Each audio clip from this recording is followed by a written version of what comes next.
This is the Afternoon Buzz Rewind Podcast. I'm your host, Johnny Thrash. Join me for the Afternoon Buzz weekdays from 2 to 7, only on Real Rock Radio, 106.3 The Buzz. What's your rewind? Man, Live Nation is hooking it up with cheap concert tickets next week only. It's National Concert Week. They're offering $20, quote, all-in tickets, a ton of rock tours included. Avenged Sevenfold and Prophets of Rage, Bon Jovi, Breaking Benjamin and Five Finger Death Punch, The Bush, STP and Cult Tour, Def Leppard and Journey, Ozzy, Godsmack and Shinedown, Kid Rock, ton of others. Go to ncw.livenation.com for the full list. System of a Down aren't doing a new album anytime soon, if ever at all. They're just not on the same page. Now, don't get me wrong, they haven't abandoned the idea, but it just seems like nobody can agree on everything. So Daron Malakian had actually started writing a new System of a Down album, and when he realized that really wasn't going to happen, he decided to go ahead and make it a new solo album. Scars on Broadway will release the new album Dictator sometime this year, and he has previewed a new song and video for Lives. You can watch it at 1063thebuzz.com. 1063 The Buzz presents Nonsense Minute. I'm tired of trying to meet cool girls at my fire dancing class. I just want a guy who'll take me to dinner at the food trucks. Having a hard time finding someone with your same interests? Yeah. Now you can try hipstermatch.com. I'm Seth, and I've been growing my beard for 3 years. No trimming at all. Oh, and I dyed it red to match my favorite pair of skinny jeans. I'm Chloe, and I make tiny hats, but not for your head. The reason that Hipster Match works is our ironic algorithm used to select your perfect hipster match. Do you want to go to the spoken word open mic in the park at midnight? Do I ever? I just wrote an a cappella rap on my Etch-a-Sketch. And the Hipster Match photo uploader automatically Instagrams every picture so it looks like shit. I'm Clementine. Call me Clemmy. I like Johnny Cash and Salt and Pepper. I'm Dex. I have a dog named Moose and a tattoo of a tattoo. So if you like vinyl collections, drumming with friends, and ironic Phil Collins t-shirts dipped in patchouli, let's FaceTime. No, let's write letters on paper. Let's listen to terrible music. On purpose. Yeah. maybe you should try hipstermatch.com. Stone Sour's Josh Rand has given his first interview since he got out of rehab. He was talking to the Laser 103.3, and he told him that he had just decided that he needed some help dealing with stuff. It's really been stuff that he's been dealing with himself. One thing in particular for a very long time, which surprised people. Nobody had any idea that he was on Xanax for 8 years. And then while they were touring, he started day drinking, not to get messed up, but just to maintain. He said to be able to cope, he had to have this buzz. Everything started spiraling out of control. He says he's a work in progress, but his recovery is going well. You can check out more of that interview at 1063thebuzz.com. Maynard James Keenan told Lars Ulrich in a new interview on his radio show that timing issues have a lot to do with the fact that it's been 12 years since the last Tool album. He said he always tries to gauge where the other dudes are at, and if he sees a window of opportunity, he'll go do something else, and that's why we've had a lot of Pucifer albums over the years. But he joked that he felt like if he was going to go back and do another Pucifer record, that somebody was going to sneak into his bedroom and slit his throat.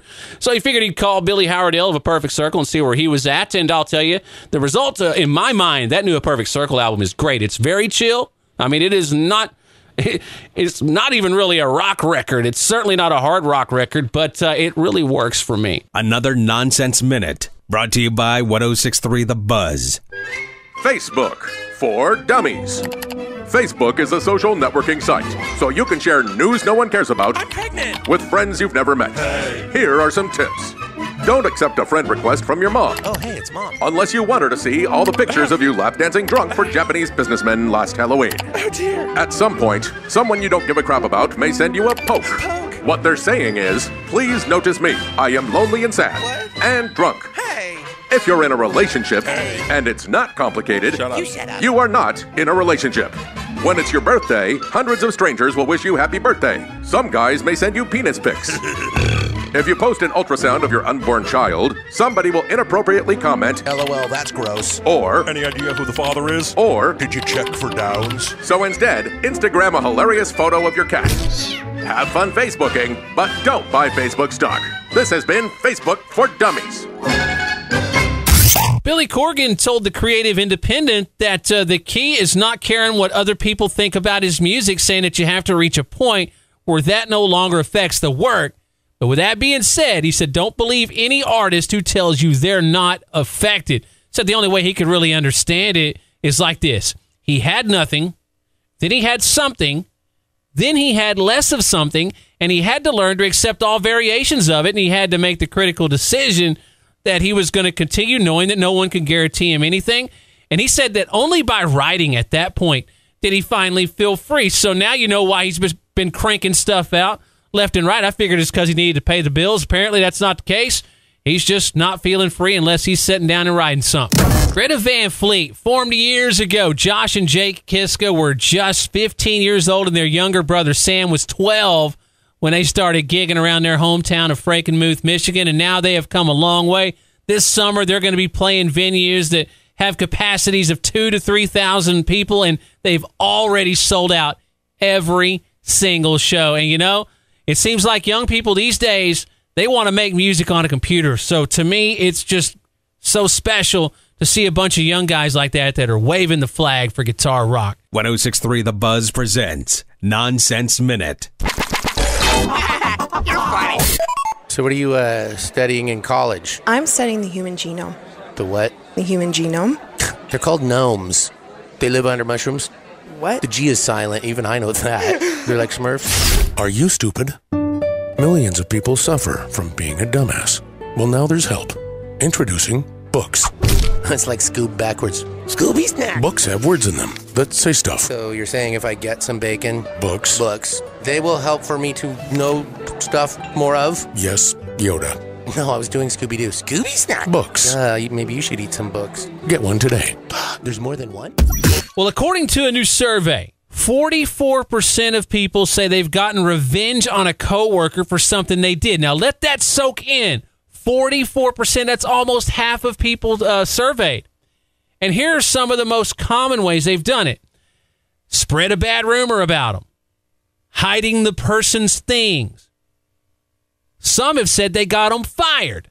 Others have sabotaged their work, tampered with their computer, or even deleted things from their computer. So if stuff keeps disappearing off your desk at work, or you keep missing meetings because the emails must not have gone through, yeah, there's a very real chance it's not an accident.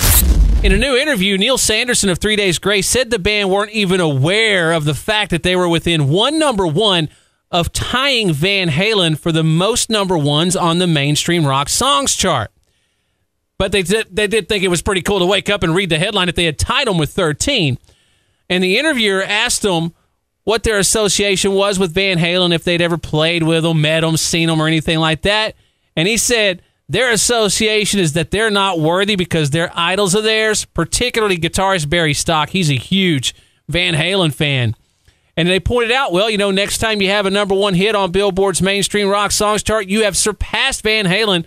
And to Neil's credit, he really played it down, saying it's a different time, though. He says he doesn't know about any sort of comparison other than statistics, but yeah, it's pretty cool nonetheless. Another Nonsense Minute, brought to you by 106.3 The Buzz. Tired of boring vacations where you just relax? Come to Mexico. I know you keep hearing about all the drug wars going on, but hey, we're fighting over drugs. Haven't you ever gotten in a fight over drugs? With your ex-girlfriend? Mexico has lots of great things to see. Have you ever seen dead people? It's pretty cool. I'm sure you might read a headline about a bloodbath at a car wash, but you weren't going to wash your car here anyway. So the next time you want adventure, come to Mexico. Just like the Old West, but now. And in Spanish. Mexico. Don't be a pollo. You know, I don't recall ever having drank boxed wine, but man, I've had some parties where I don't remember much, and I'm sure it was around, and who knows, it could have happened, but I'm just typically not much of a wine drinker. But here's something I can get behind. A company called Black Box Wines just rolled out new boxed liquors, including vodka, tequila, and whiskey. And they say that, unlike the stereotypical boxed wines, these liquors, while they're maybe not top shelf quality, they're at least, you know, medium shelf. Right now, they're on sale in Colorado, Louisiana, Missouri, New Jersey, Nevada, and Pennsylvania, with more states coming soon. Hopefully, Texas is going to be one of those, because I'm looking at the pictures of them, and I'm like, man, that box would fit perfectly inside of my office desk drawer. Hey, thanks for checking out the Afternoon Buzz Rewind podcast. Join me, Johnny Thrash, for the Afternoon Buzz, weekdays from 2 to 7 on Real Rock Radio, 106.3 The Buzz.